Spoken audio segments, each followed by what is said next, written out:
Now let's move to digital identity. We will have a very interesting speech, and then we will have also a discussion panel on e-identity innovations. But first, please welcome about digital identity, wallet, and AI disruptions and opportunities, which are going hand to hand.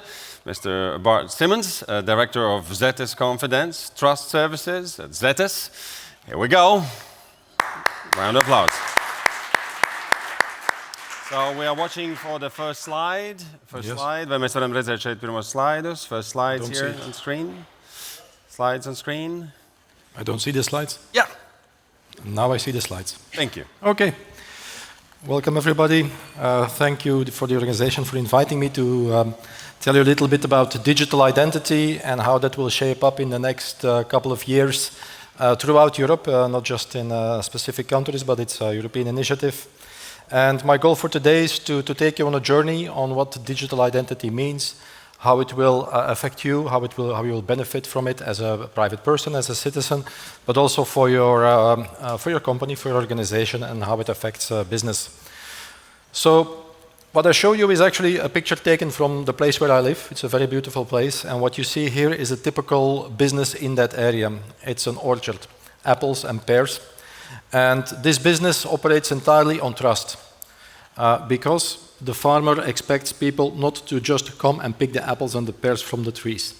So trust is a big part of this business, also because when they try to sell the fruit, not only do they sell it at auction in large volumes, they also try to make a bit more money by selling it directly to the end consumer, but they don't want to stick around all day waiting for people to come and buy some fruit. So they display the fruit in a stall like this. And they expect, again, they trust their customers to come by, pick the fruit, and actually pay for it. So again, it's based on trust. And because not everybody is carrying cash all the time, these farmers, they even use electronic payment systems so that people who don't have cash on them can at least pay for the apples and the pears, or the blueberries in this case.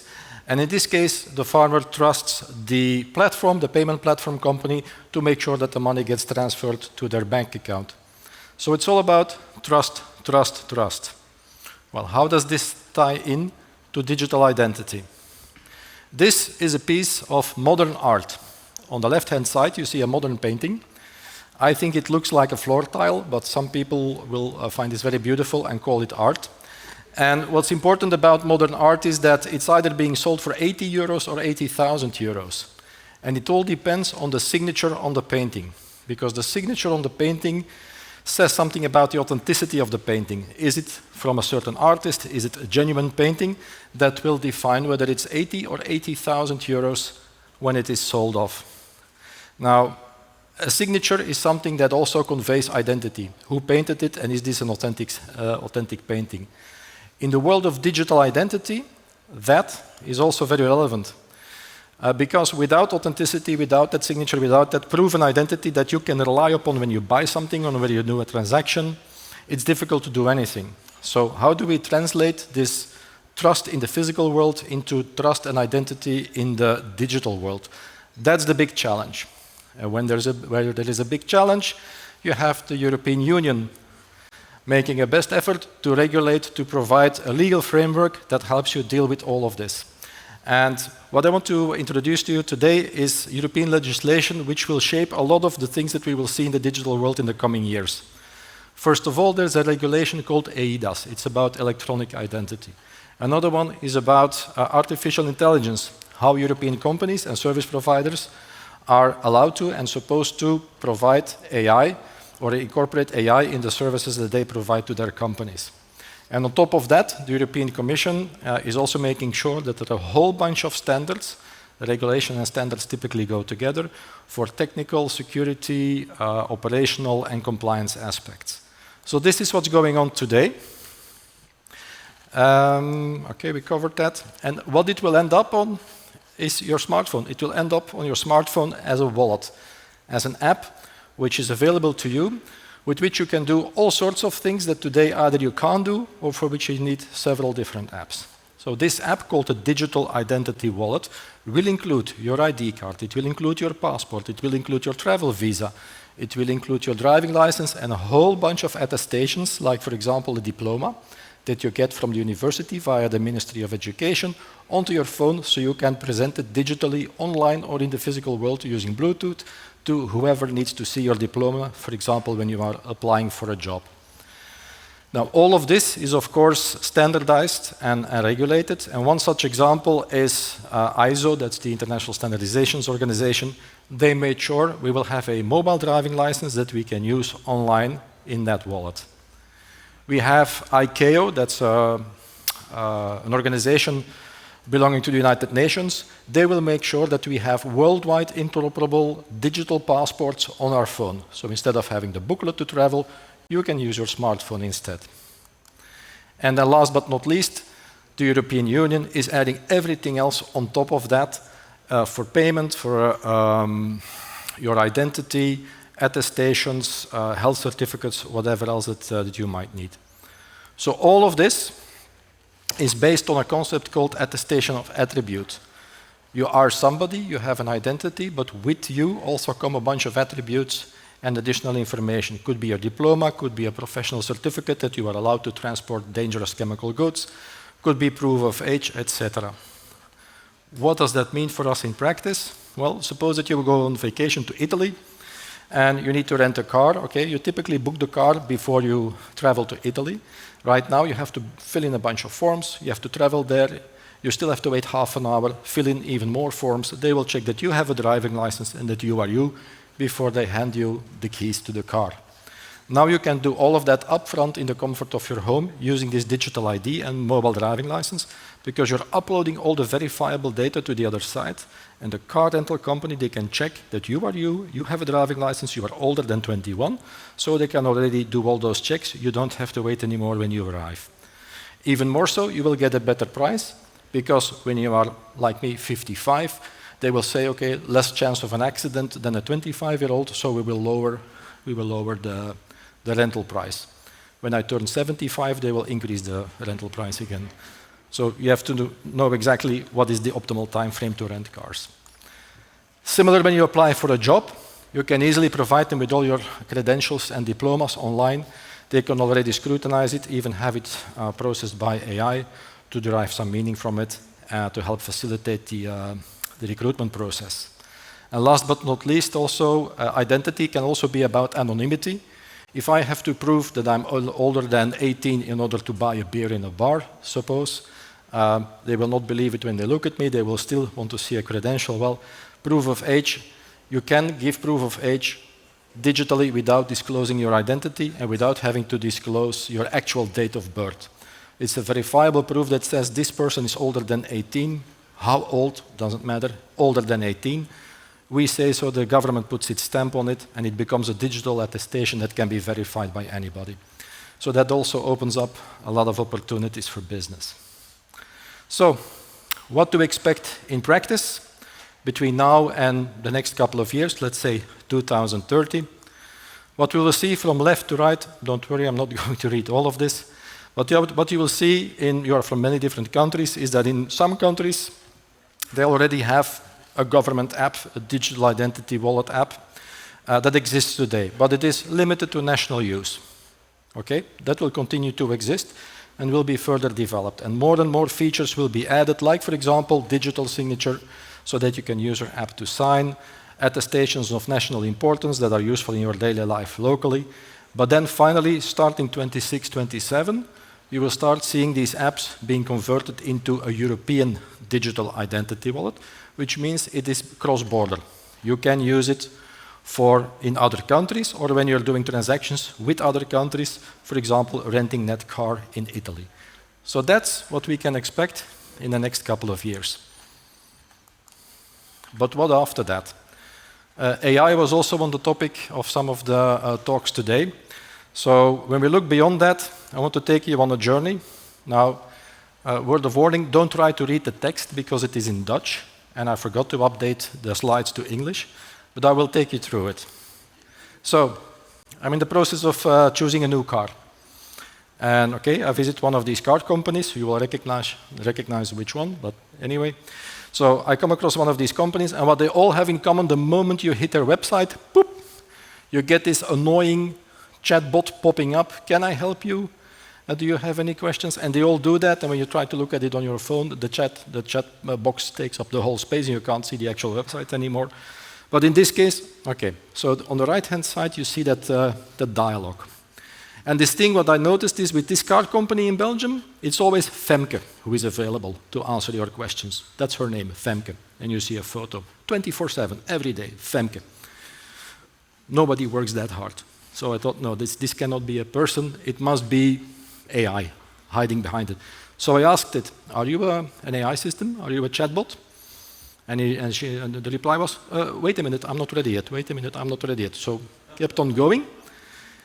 And then all of a sudden, poop, another message pops up. No, no, no, no, I'm a real person. I'm a real person. So I said, yeah, but before it wasn't a real person. And then she admitted, no, before it wasn't a real person. So basically what you were doing here, you were already transacting with a company, but you were not talking to a person representing that company, you were talking to AI representing that company. At one point, the AI will hand it over to an operator, of course, in these cases. But not in all cases. For simple things, it won't. But imagine this. You are now communicating with a company, and the company, Mercedes, let's suppose, is represented by an AI system. That's the first step into something more. And with AI and these type of applications where you don't know, am I transacting with a person, with a company, or with an AI system, things become tricky and identity becomes very important. Now, with AI, as with any other disruptive technology, there is no pause button. You cannot press a button and say, hey, hang on, I need time to get used to this, give me a couple of years extra. No, that's not possible. So disruptive technology will represent itself.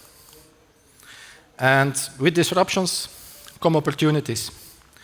And so what are these opportunities? Well, imagine in a couple of years' time, it's not just Mercedes that can put AI up front and let it do its talking. Suppose that you can do it as well. You can have your digital twin. We already had digital twin mentioned before in the presentation about the ferries. This would be your digital twin. AI that has learned about you, your preferences, what your way of thinking is, your decision processes, and then becomes available to you as an AI agent, as a digital twin that can represent you online. When you today use Microsoft Outlook, you can already let Outlook decide how to reply to emails and suggest the text and the type of reply, angry, happy, neutral, professional, long, short. You can already choose. So essentially, you already have AI that is speaking on your behalf. Take it a bit step further. This AI system knows who you are, and you can tell it, well, I would like to open a new bank account. You know my preferences. Please go out, find the best banking proposal, open a bank account on my behalf. And you are delegating part of your decisions and part of your actions to an AI. That is next. But think about what that would do. How much does that AI agent represent you? So is that an extension of your identity? And what I'm trying to say with all of this is that we will see in the next couple of years a digital identity to manifest our identity and use it online in ways that we don't do before. But AI will add additional possibilities on top of that in the far future. So that's an opportunity. You can like it, you can dislike it, but it's an opportunity. Something, we're going into that direction. In these transactions, in the end, as I said before, with the apples and the pears, it's about trust.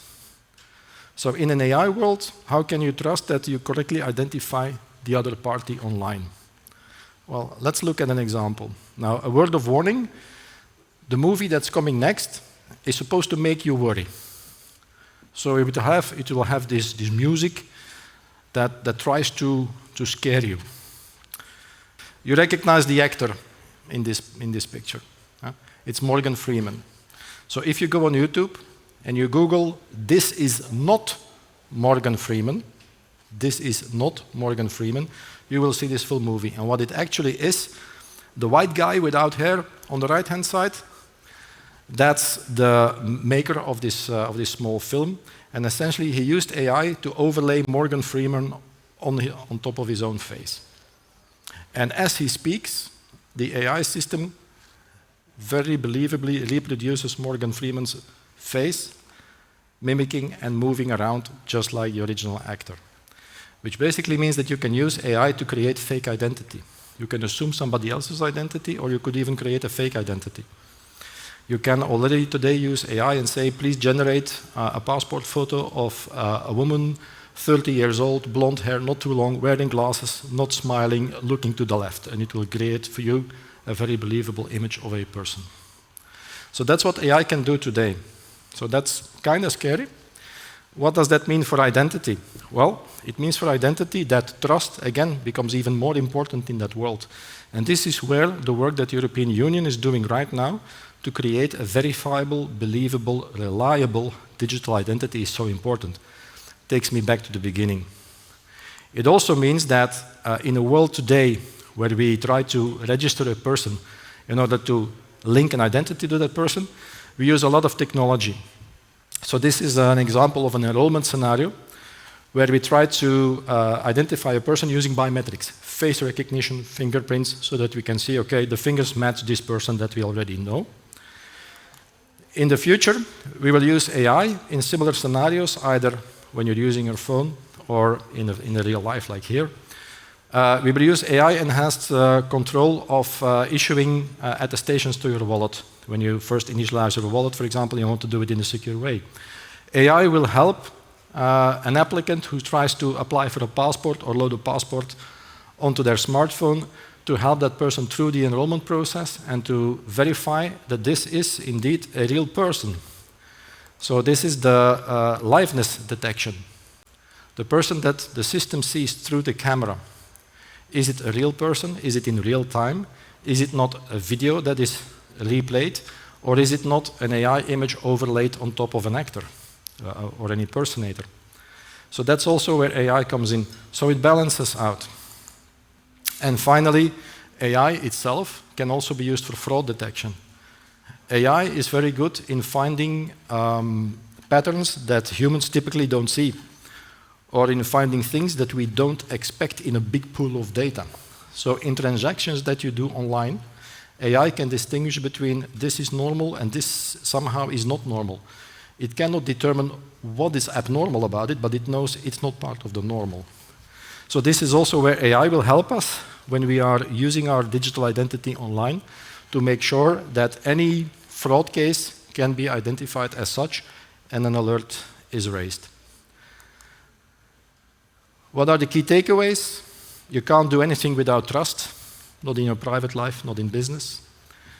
The trust anchor that is needed is provided by government institutions under this European legislation, which covers AI and GDPR, privacy, and digital identity.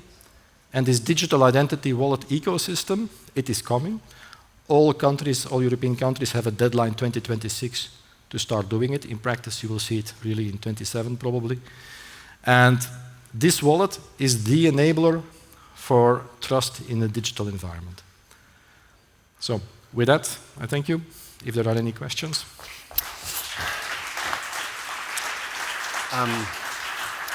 I'm not sure that we have found a real, not the exact version of deep fake Morgan Freeman, but we found one. So let's see. I am not Morgan Freeman, and what you see is not real.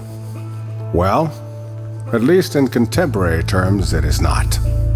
What if I were to tell you that I am not even a human being? Would you believe me? What is your perception of reality? Is it the ability to capture, process, and make sense of the information our senses receive? If you can see, hear, taste, or smell something, does that make it real? Or is it simply the ability to feel? I would like to welcome you to the era of synthetic reality. Now, what do you see?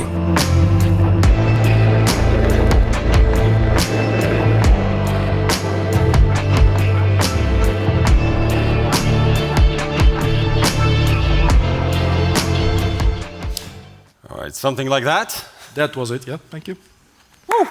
Thank you, thank you, thank you, thank you. Well, one question before you go. If if the AI can help us to do digital identity safe and recognize the failures or fakes, can AI fight AI in this fight and be on both sides, and even and good, and you never know which will come on top? Yes, but that's exactly it. AI can be used for good, can be used for bad, like any technology. Internet fraud did not exist before the internet existed. Yeah. So it's always the same. With AI, because it is a bit more difficult to imagine what it could potentially do or how it could potentially be used,